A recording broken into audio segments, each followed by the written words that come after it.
أعوذ بالله من الشيطان الرجيم بسم الله الرحمن الرحيم.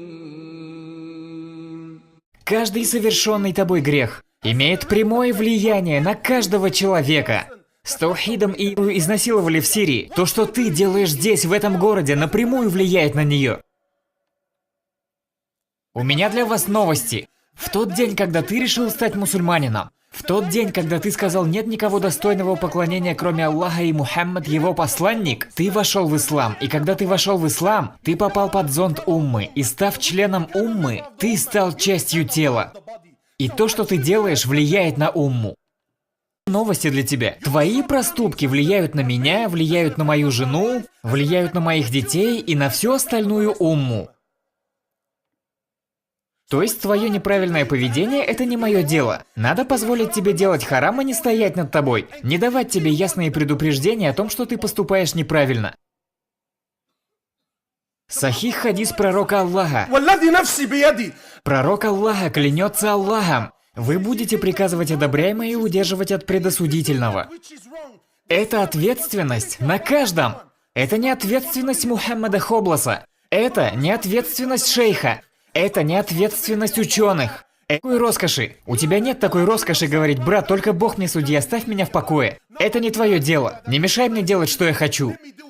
Нет, мой брат, потому что то, что делаешь ты, влияет на меня, а что делаю я, влияет на тебя. Вы, наверное, думаете: ахей, а какой у тебя далиль?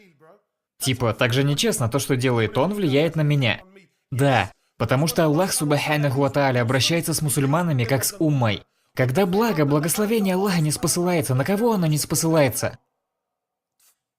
Не спосылается на всех. И когда наказание Аллаха не спосылается, на кого оно падает? Падает на всех.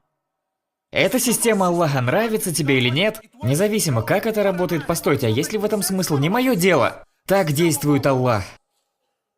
Когда не сходит его милость, все питаются от нее. А когда на людей не сходит гнев и проклятие от Аллаха Субханаху ва Тааля, это ощущают все.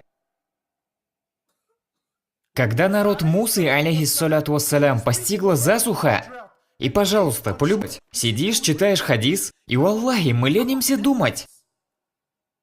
Надо прочувствовать, прожить хадис, что произошло в нем. Пророк Аллаха, Муса, алейхиссаляту вассалям, единственный пророк, удостоенный роскоши напрямую говорить с Аллахом Субханаху ва Тааля. Представьте, пророк Аллаха, его народ переживает засуху. Нет воды, знаете, что это значит? Это значит, страдали все.